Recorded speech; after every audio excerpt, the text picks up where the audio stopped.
Yeah, and I've got a follow-up question with the content on that, Brandon, because when you were going through that, it reminded me of hot sauce principle Yeah. and only communicating a certain number of ideas in that one email. So what is your recommendation around that, right? Like, I love the bullet point idea, but I think it's a good reminder that bullet points don't mean 10 to 15 bullet points. I'm feeling like 3 to 5 is a good number, but what's your assessment on that?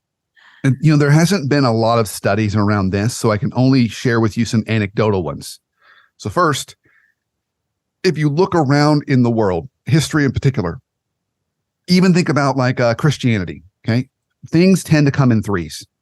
Okay, so 3 is a really, really good number. There's something about 3 that works really well for human beings.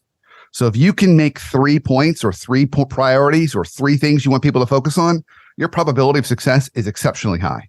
So now that you hear me say that, notice when you're going around, notice how many times you're presented with things in groups of 3.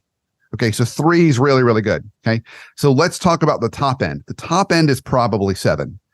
I think it was a piece of research that was done in like the 1920s, 1930s by Princeton around how many numbers. It was cognitive psychology research. Like, what's the amount of numbers people can remember? And what they found was 7 was the magic number. Once people get past 7, they start to forget. And they don't forget number 8 or number 9 or number 10.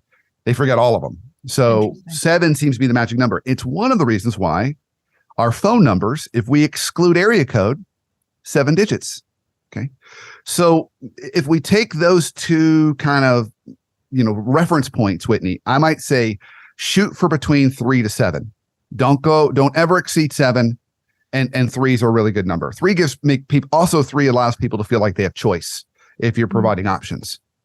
If you're providing 1 or 2 options, it feels like you're setting them up for an either or. Black and white. 3 is if you're creating a menu of options or choices, 3 is always a good number. So 3 to 7 is probably a good range for us when we think about content. Beautiful. I love that.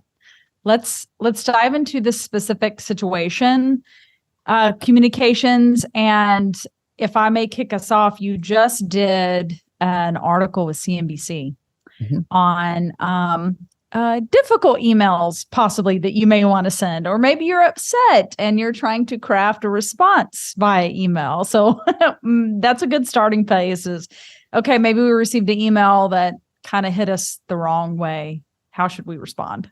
Yeah. Okay. So this will have some managerial and leadership communication and also just some regular workplace communication. All right. So I just laid out these rules around how we communicate better. And we talked about structure, content, style, and it's all logical. Well, we're not all logical folks. So now someone sent us an email and we're ticked off or we're upset about something. Okay. So let's talk about that first for a moment. So I did a TED Talk a few years ago on the contagiousness of emotions in the workplace. And what we know is that's been a growing body of research since the mid 1990s. Not all emotions are equally contagious. Okay. Anxiety, by the way, happens to be the most contagious. Now, if we're the leader or manager, it's like a factor of 2 or 3.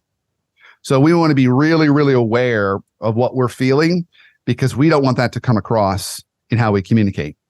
If the emotion is turned up too loud, what will happen is people won't hear the words.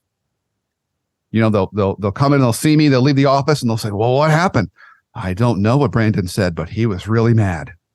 Right? They'll only hear the emotion. So we want to make sure it's not too loud. Okay. Interesting. So here's the challenge. Someone's written us something, said something to us. We're upset. We're ready to let them have it. Okay. If we write it back in email, that's bad news. It's bad news for a number of reasons. First, it's probably too soon, and we're going to say some things we wish we hadn't said. But second, more importantly, whenever we write an email or do an instant message or send a text, whenever you put something in writing, you must be always prepared to assume someone else is going to read that later.